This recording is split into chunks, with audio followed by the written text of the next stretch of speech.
Jump off that exhausting hamster wheel and into balanced living with Dr. Marissa. Promise you joy in the mystery. Dr. Marissa, also known as the Asian Oprah. Her mission, to be a beneficial presence on the planet. Her purpose, to be your personal advocate to live, laugh, love, learn. Her life motto, don't die wondering. Take back your life with Dr. Marissa Pay.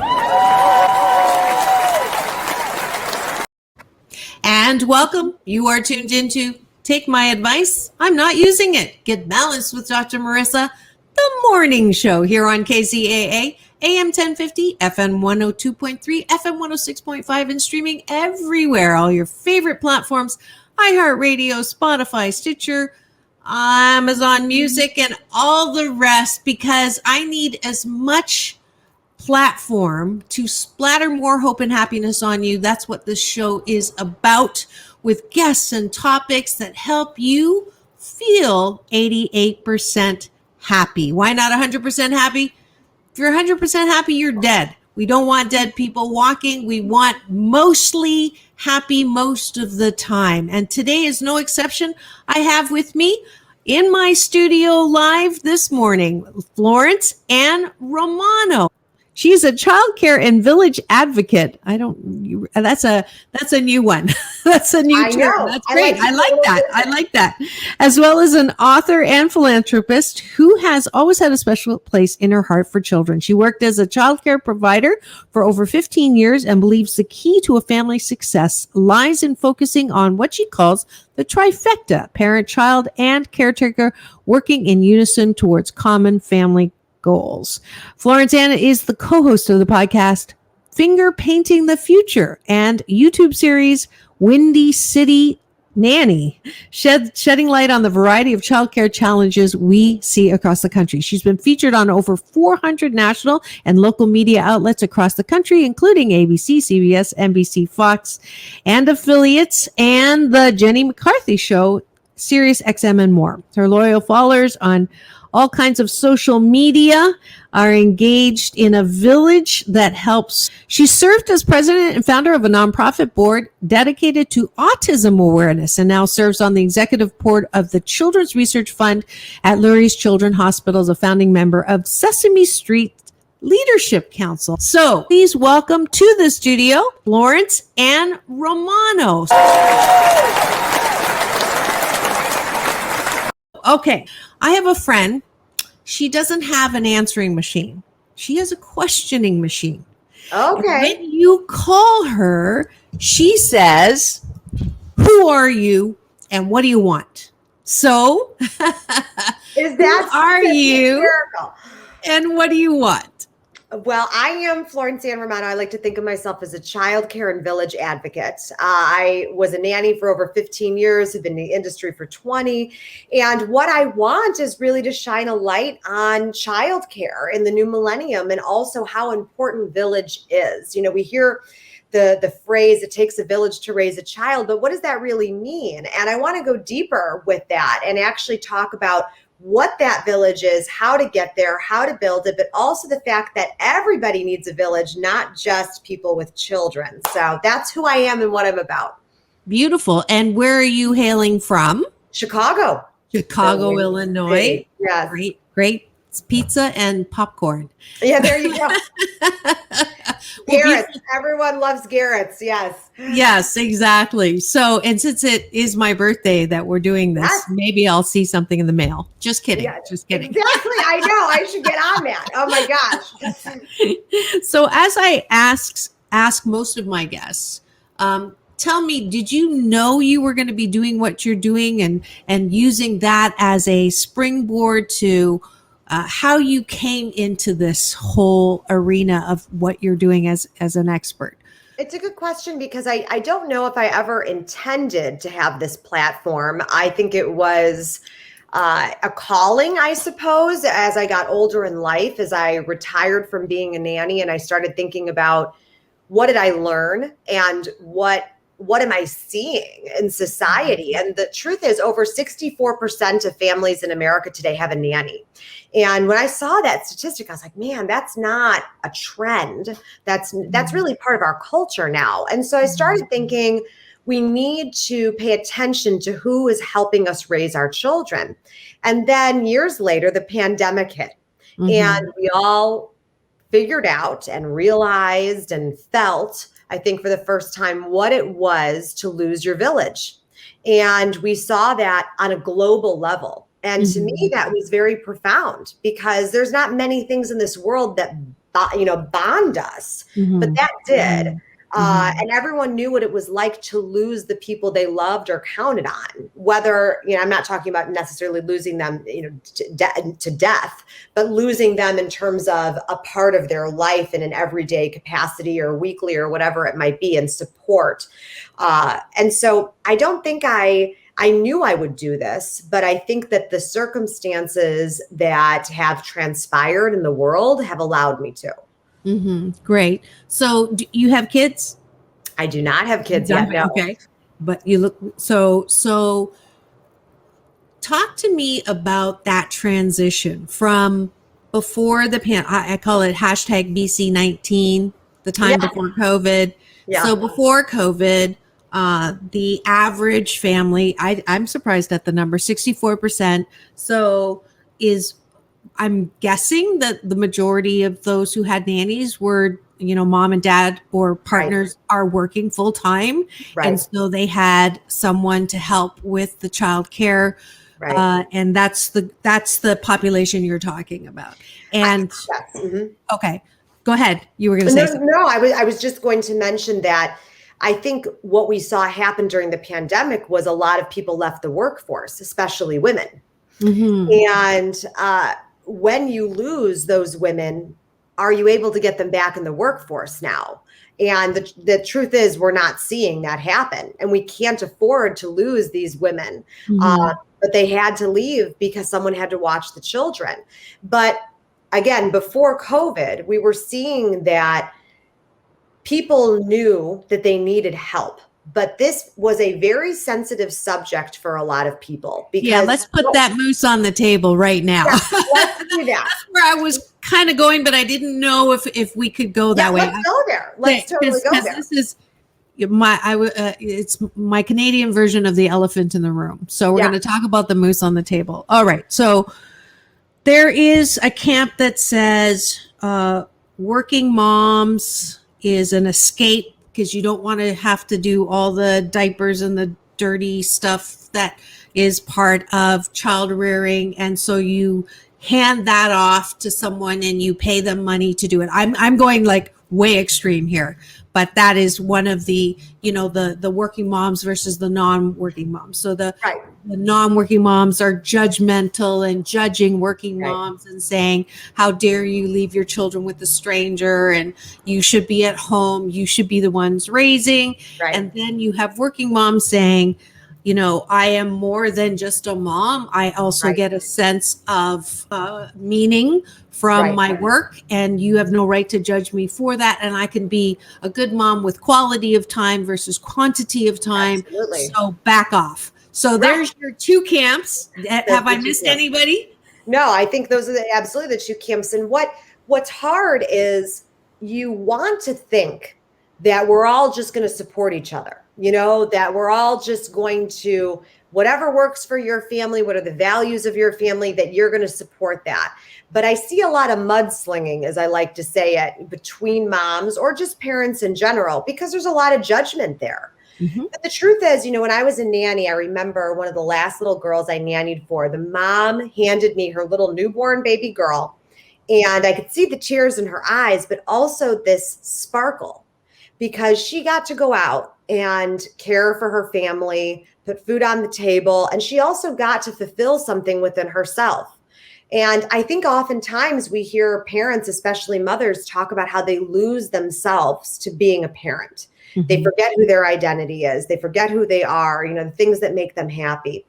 And I am not here to judge whether or not you have a nanny or not. I have always said, though, that I believe that even if you have a nanny or a babysitter or anyone helping you, that you still have to be an active part of that child's life. You still have to be an active parent, that it is a unified front between the nanny and the parents or whomever it is in that village, that you're all kind of standing together. Now, the guilt part of it, I always say, if you can think of the nanny or whomever it is as a godparent or an aunt or an uncle or someone like that who's in the child's life, to show them love, to be an example, whatever it is, that's the best gift you could give that child, because you can't give them enough love. Exposing them to different cultures, different people, different ways of thinking, all of that is so important. So if you can step back from competing with the nanny or the people in the village, thinking that you're not doing enough or you're not enough or you should be doing it all yourself, then you open up this immense capacity within yourself to deliver this huge gift to your child. And that is the gift of an inordinate amount of love. Mm-hmm, mm-hmm. Good point. I'm kind of the balanced camp. I coach, and when they come to me with that question, I feel torn. It is certainly the first 6 years, if you can swing it and stay, your job and career, we don't talk about the hits and the good news. The hashtag COVID silver lining is right. You can do anything now. The workplace has no preconceived ideas about anything, whether you miss work or not. And then, as you said, I absolutely agree that wherever you land, the worst thing is to be guilty or unhappy with your choice. My analogy is, you've got a bunch of doors in front of you. The worst thing you can do is go through one door and then turn around and regret and say, what if I had gone to the other doors? Because there's never a perfect door. There's certain doors that have blades coming out. You don't want to walk into that one. Right. But there's usually 2 or 3 pretty good doors that have benefits and consequences. And if you're wondering who's in my studio today, this beautiful woman here, her name is Florence Ann Romano. She's here talking to us. She has a book out, and it's about village and care and children. We'll be right back with more when we come back to Take My Advice. I'm Not Using It. Get Balanced with Dr. Marissa, the morning show here on KCAA, the station that leaves no listener behind.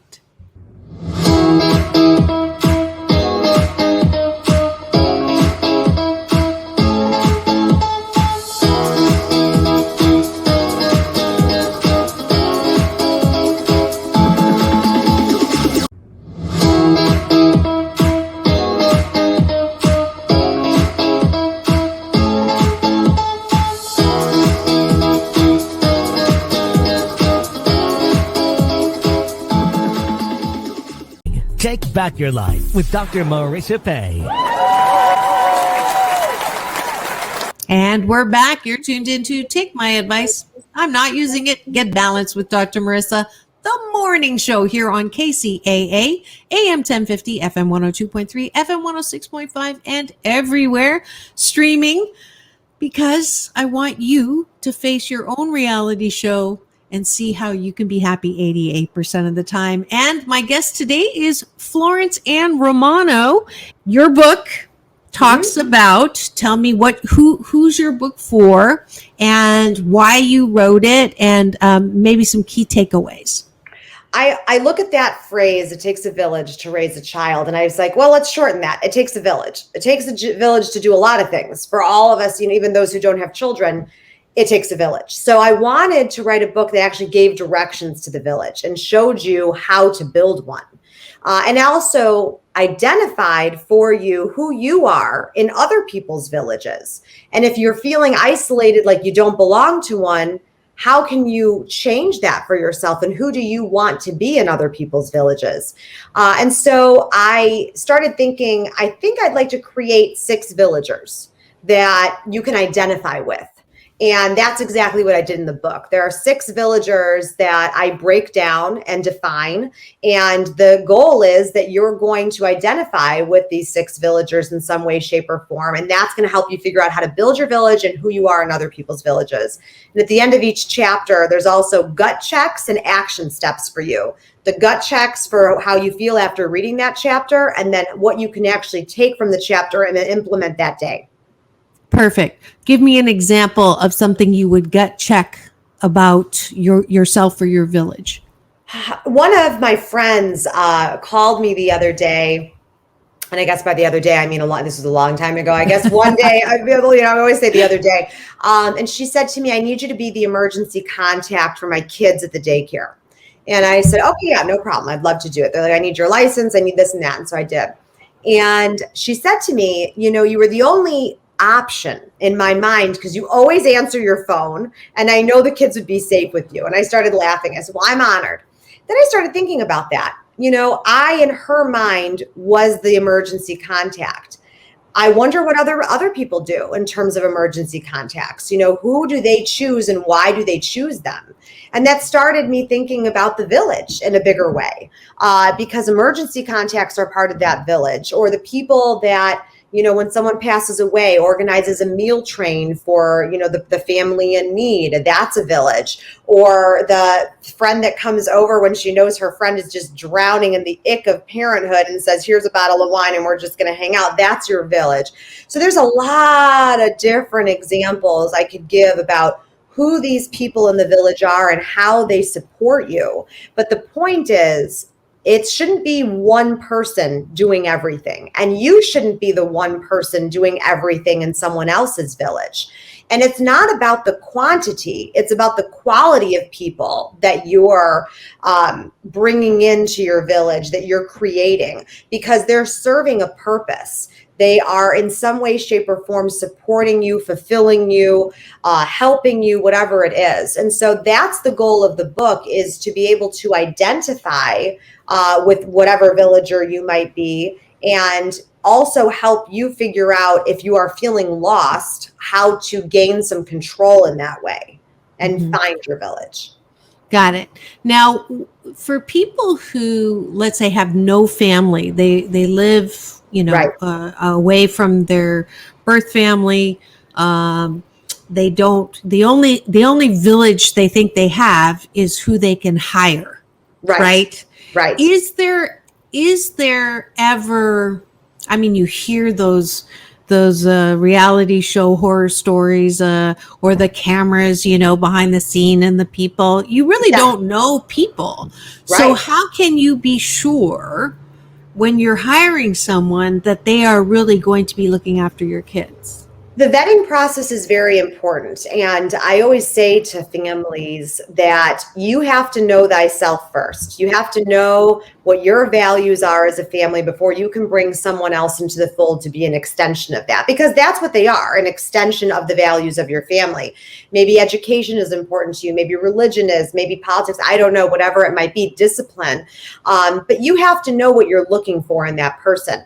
And I guess the $1 million question is, can you trust another person? I absolutely believe you can trust another person to take care of your children, but you have to be an active part of the vetting process. You're not just going to bring someone in off the street tomorrow and take care of your kids.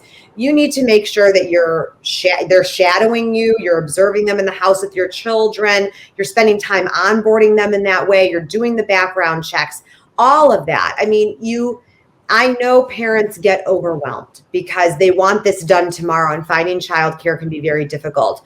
But the sooner you can start that process, the better, because you're going to have more peace of mind. And that's the end goal, is that you're going to have the peace of mind to leave your house, to go and do whatever you have to do, whether it's work or play or anything. But you need to have that peace of mind in order for this to be a successful relationship. So you have to be an active part of figuring out if this person is the right fit. Mm-hmm.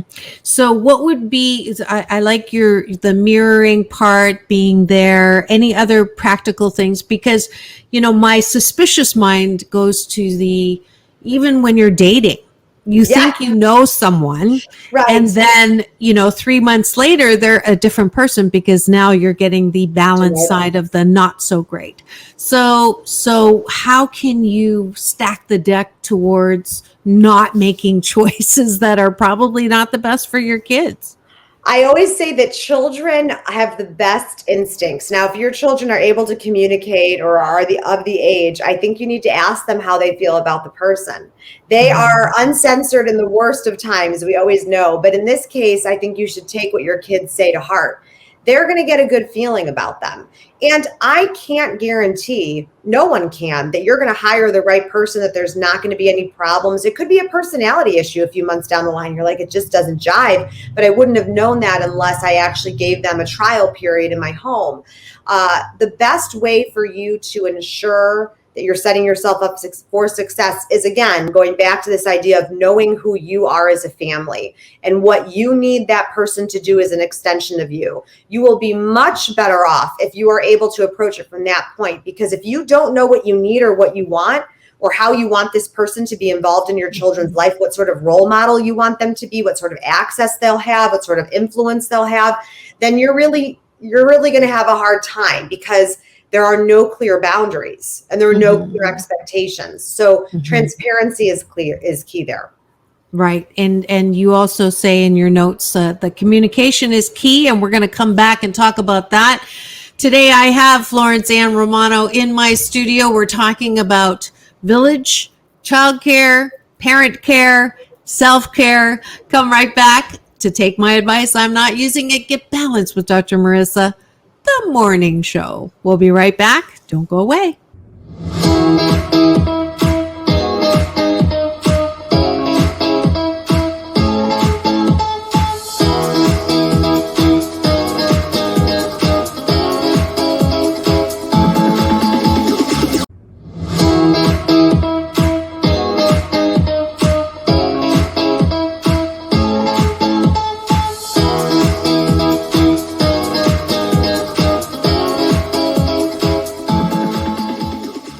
Take back your life with Dr. Marissa Pay.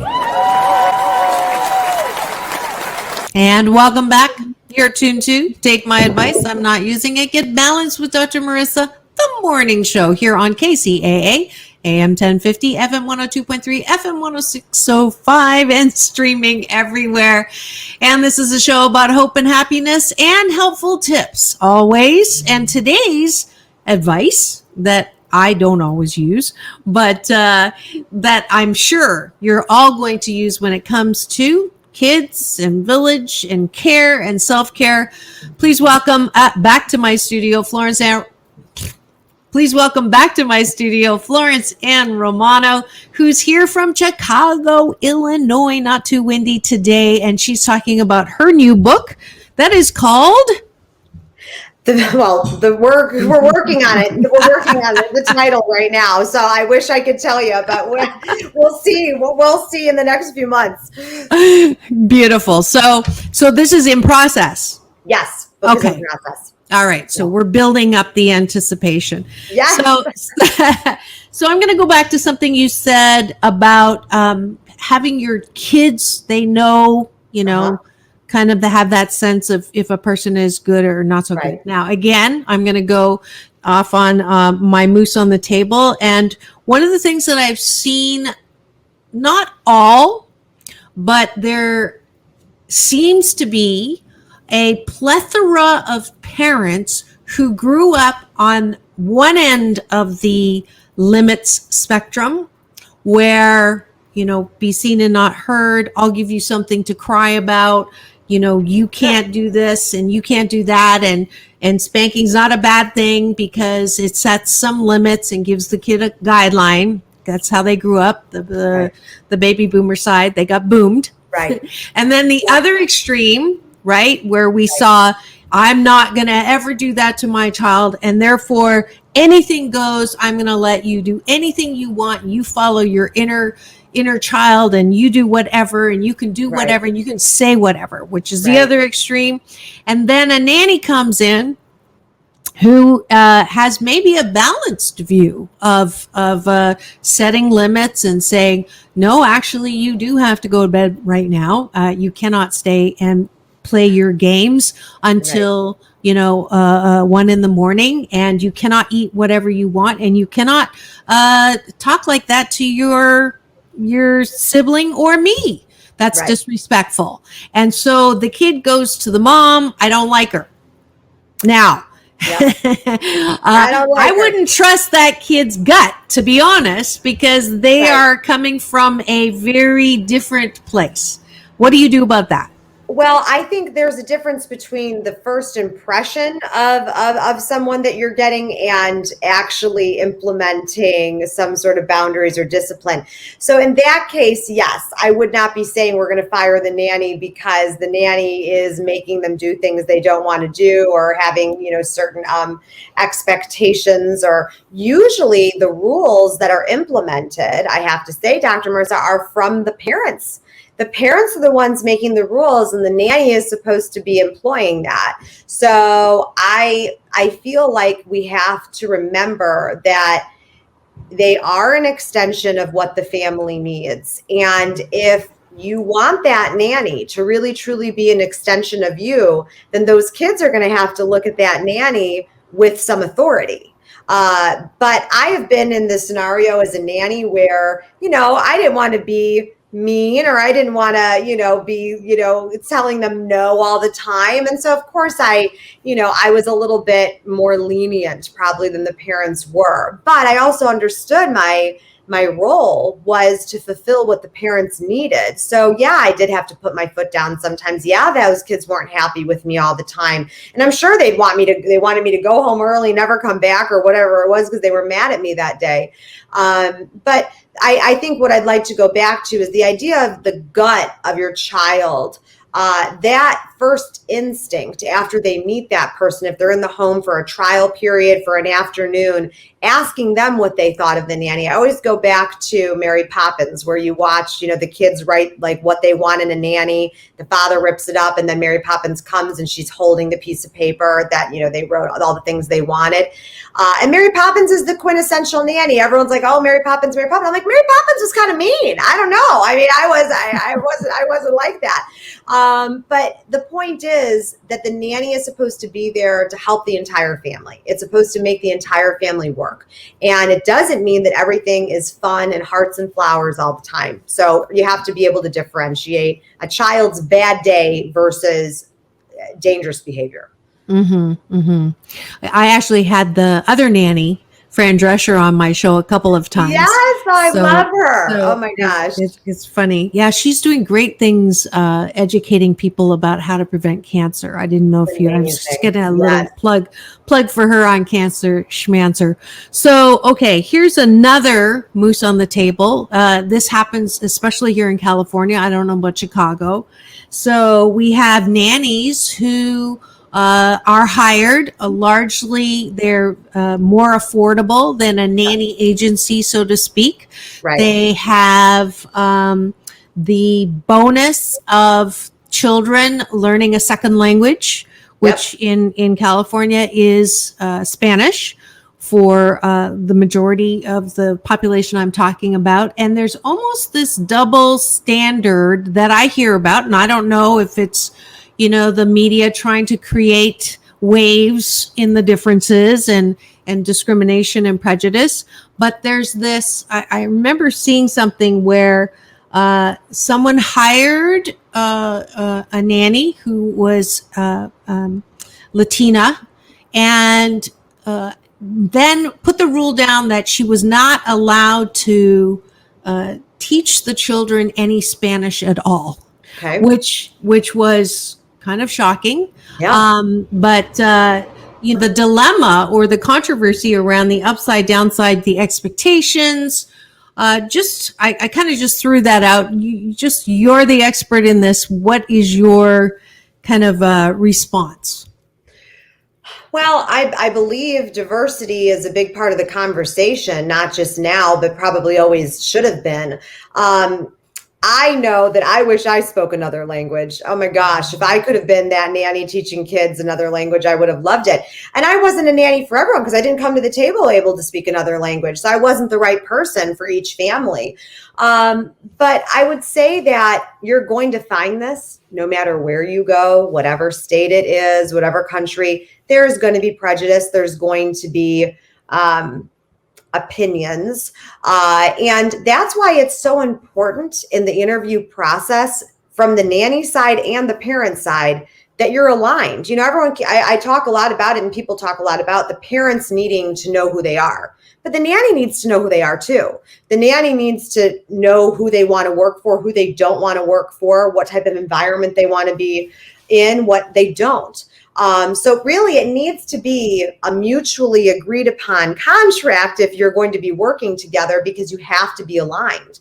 But the story that you're citing, to me, is not the first time I've heard something like that. And I certainly know it's not going to be the last, but we're, again, doing a disservice to our children if we're not exposing them to things outside of their culture or new things or educating them.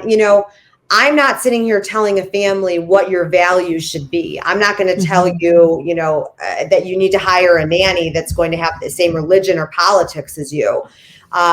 But it is a good idea, usually, to have an open mind to things, and a second language or a third language or whatever it is. I feel like I don't really see the harm in that. But I guess someone else may feel that that's something they don't want to be taught. Yeah. And unfortunately, I think it's all bubbling to the surface now. All of these hidden, not so hidden, Capitol Hill, everything's that George Floyd, that's brought this really, at least to a point that we can openly put the moose on the table, talk about it and address it, so that it is not one of those,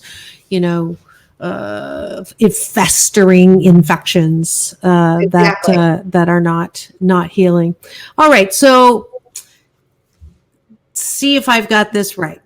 BC-19, before COVID,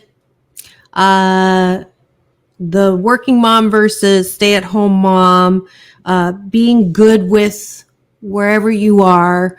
64% are employing nannies to help with childcare. I get all the, the pre-research and making sure in that hiring process is good. And then afterwards, being purposeful around your village, purposeful around having multiple people have different roles in building your family or taking care of your kids. Right. Then we have the pandemic. Yeah. So the pandemic says, can I trust that my childcare is not going to make my child sick? Right. Am I comfortable that whatever I'm believing, maybe I don't want to vaccinate, or I don't want to wear a mask, which I don't understand why you wouldn't. But anyways, and your child care worker goes, I can't come anymore because there's no way I'm going to subject my own family to that. So we've got that dynamic going. We've got there's one picture, I should have gotten it to show, where the work at home mom now has duct tape to the ground their kids so that they can do their own. Do you remember that one? It's such a funny picture. So the reality of now, no choice, have to homeschool, no choice, education on the computer, no choice, my own job on the computer,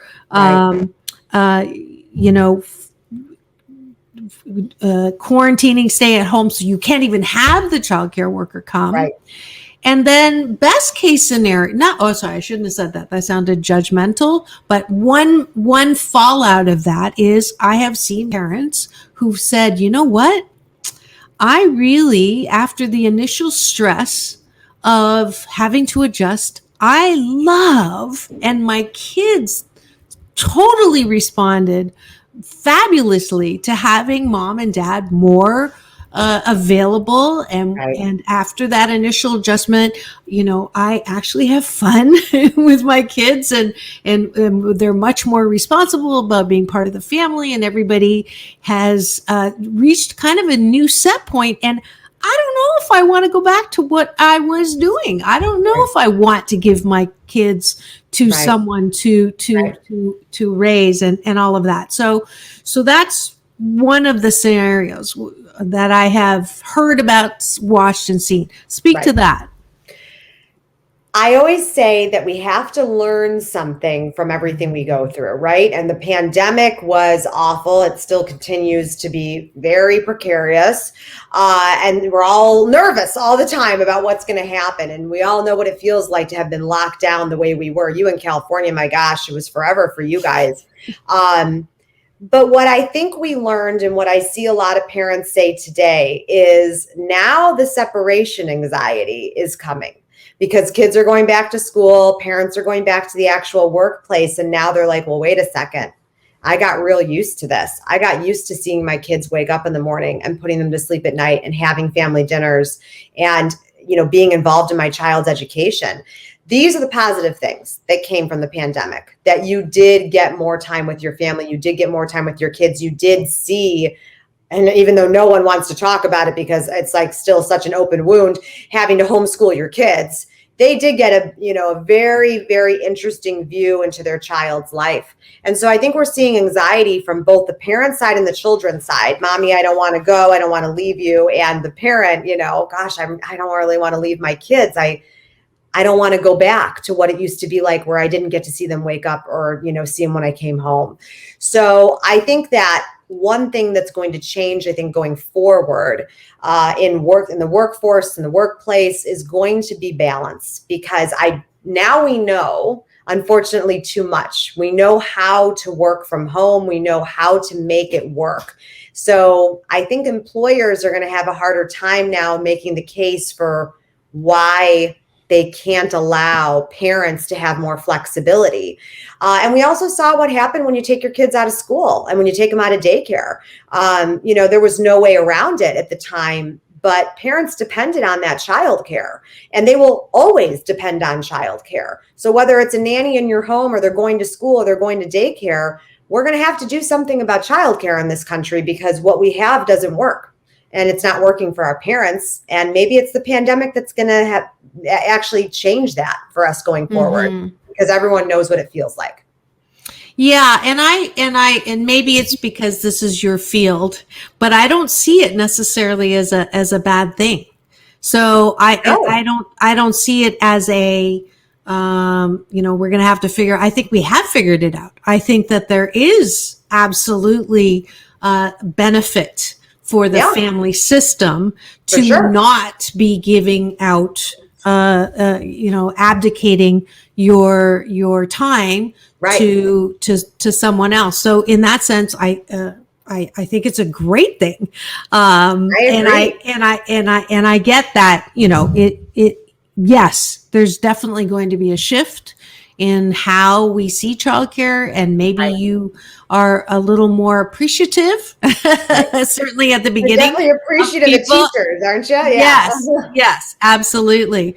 But we are seeing absolutely the employers are we've had a employee shortage that we haven't seen the likes of since the 90s. I know. So that is, and so many people are saying, no, I do not want to go back 100% of the time. And I think that's a good thing. I really think that there's no downside to that. For me, watching people say, I don't want to spend 2 hours commuting anymore because that's my life and my time that I don't get back. I think that's a beautiful thing. So that's my opinion. I agree, Dr. Lisa, that I think balance is important. And I think we all could use a reset. And I think the pandemic did that. It put a lot of things in perspective for people, and it continues to. And the world will never be the same. The workplace will never be the same because of it. And like you said, maybe that's a good thing. Time will tell. Time will tell. Yeah. But putting family first is always going to be paramount. And if that's what's going to change because of that, because of the pandemic, then I think, like I said, you don't want to do something in vain, right? You don't want to think you didn't learn anything through something as trying as that. So, absolutely, there's a seismic shift that happened in the universe in that way. And so I think we have to respond and we have to be better. And I think that's what we're doing. Yeah. I say often that it's not what's happening to you. It's what's happening for you. Yeah. So what has happened for you in this whole circumstance? so that you can learn, grow, and expand. So, what would you say the biggest myths are, or BS belief systems that people have around childcare that are inaccurate? The number one question I get all the time, and this is going to sound funny to say, but I'm going to say it, is you can't hire an attractive nanny. People always think that is the secret to why marriages fall apart. And, you hear it splashed on every magazine, and Jude Law cheated with his nanny and all of that stuff.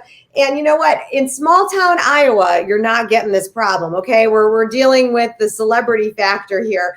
But this idea that you can't hire someone attractive, and I'll tell you a very quick story about it. I was nannying for one of my nanny families, and I went. My employer had her friends over, and I went into the family room to get the baby, and I was like, "Oh, hi everyone," da da da, and I left with the baby. And now this is not a compliment to myself at all, and was very flattered by it, but it's just a funny story. I heard one of her friends say, "My gosh, that's your nanny. You let that nanny around your husband." And the woman said to her friend, and I laughed so hard, and she goes, "Oh, please, she wants nothing to do with him." And so it was just a funny story. Now, I don't think at all that I would be considered a hot nanny, but it is definitely, beauty is in the eye of the beholder. Whatever people think, they have an idea in their mind of what type of person you would want around your husband or your family or whatever it is. So that is one of the biggest myths, I would say, is that if you can't hire someone attractive to be your nanny because it's going to cause a problem in your marriage. The caveat I will say to that is, if your spouse or partner says to you, "I am not comfortable having someone attractive in the home like that," don't be mad at your spouse for saying that. Be happy they were honest with you about it, and move on to the next person. You can find someone, who's less attractive to be your nanny and be totally qualified. But that is one of it's a very strange thing to say, but I know so many people think about it, about whether or not that nanny can be attractive. And also there are male nannies. And in case anyone's not, wondering about that, What percent is male nannies? It's still not very high. I would say it probably accounts for like 20%, probably. That's high though. 20% sounds high. It's higher than it used to be, certainly. Yeah, interesting. So along those lines, is it common to have a mom develop some feelings of jealousy because now they watch their kids, light up when they see, if it's a good nanny, right? Light up when they see, and if they fall, instead of running to mom, they run to the nanny. It's not the kid's fault. The nanny's there. The nanny's there most of the time to take care of their boo-boos. And so but it's one of those, I don't know, that would be a little bit uncomfortable. Yeah. There's jealousy, there's guilt, all of that is included. And I'll tell you, one of my employers, her little girl accidentally called me mom in front of her. And my heart sunk because I didn't want the mom to feel bad. And I looked at the mom and I said, as soon as I leave, she's coming right to you, honey. It's not, don't read into it. And she looked at me, and I give her so much credit. She looked at me and said, "It doesn't bother me at all. Knowing that she is loved is all I care about." And that she loved me. And so I give that mom a lot of credit because I know her heart sunk when she heard it. But she knew that the only reason that happened is because her daughter and I had a bond. And that's what she wanted. She wanted her daughter to feel comfortable with me, to feel secure to me, to feel safe. So I can't take away your feelings from you and say, don't feel guilty, don't feel jealous, don't feel that. But remember, if you can look at that person in the child's life as a godparent or an aunt or an uncle, someone else in their life to love them, then you won't feel so competitive. Good answer. Because that is really, it is one of the realities where it's a consequence of that choice. So then I would add to that and say, again, look at the by having that kind of relationship, it allows you to do the things that you really want to do Right. to fulfill the other side of you. Exactly. Yeah. I mean, I was lucky. I have two beautiful girls, and I got to raise them. I'm a single mom, and my husband. For a while, there was a really good dad, and it was almost a benefit for I remember getting together with girlfriends, and they're like, "You're so lucky because I had no qualms when they were with him, and then I could do my full on what I needed to do, and then I scheduled to be full on with them when it was they came to me." So nothing is perfect. Nope, never. Win-win is. It's never 100% win-win. It's 88%, I call it. And so it's really looking at the benefits and focusing there, right, instead of the consequences. Right. 100%. For sure. So we're coming to the end here. I always ask my guests, the last question is, to who or what are you most grateful for? To who or what are you most grateful for? I'd say right now it's health. I think I'm grateful for health. I think I watched a lot of people in my family suffer through COVID, and I don't think I realized how important health was until it became so scary. And so I think right now I'm grateful for every day that I'm healthy, grateful for every day my family and friends are too, as I see new babies being born, that they're healthy and all of that. So health right now, I think is where I'm most grateful, but of course I'm always grateful for my family. That's neck and neck, but health for sure. Great. And how do people find the book that has not a title yet? So go to Instagram. I'm all over Instagram. I answer every DM that I get, florenceann.romano, or you can go to my website too, florenceann.romano. And I have lots of resources in terms of blogs and all sorts of things to help you through kind of these trying times. But I'm here for you. If you don't have a village, I want to be your village. If you have a village and you need someone else, I want to be that too. So think of me that way, as your virtual village. And I really do mean it. I answer every DM I get. So please don't hesitate. Oh, that's so sweet. Italiano? Yes. I am from Naples and Calabria. Well, my family was from Naples and Calabria. That's great. Yeah, I went to college in Canada in a town, Hamilton, that was like 90% Italian. Oh my gosh, so how fabulous. I just recognized the last name. But thank you so much. Thank you, Doc, and happy birthday to you. Thank you very much. Thanks for coming on the show. You have been listening to Take My Advice. I'm Not Using It. Get Balanced with Dr. Marissa, the morning show.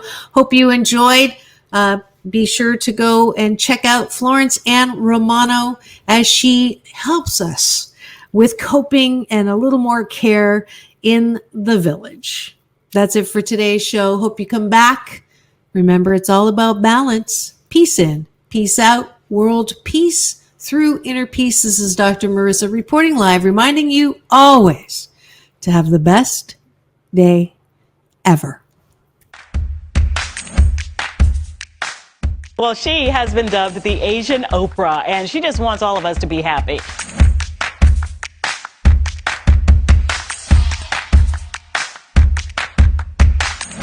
Dr. Marissa, aka the Asian Oprah, says the most important thing you can choose is choosing to be happy. You are tuned into my weekly talk radio TV show called Take My Advice. I'm Not Using It. Get Balanced with Dr. Marissa.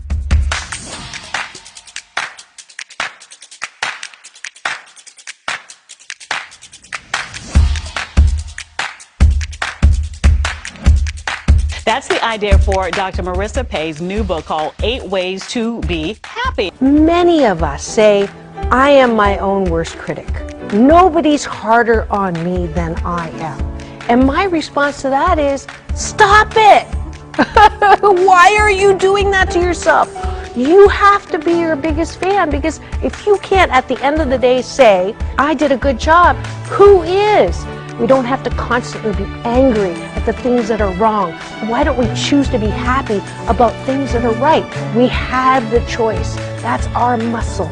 And life is so amazing if we can see it.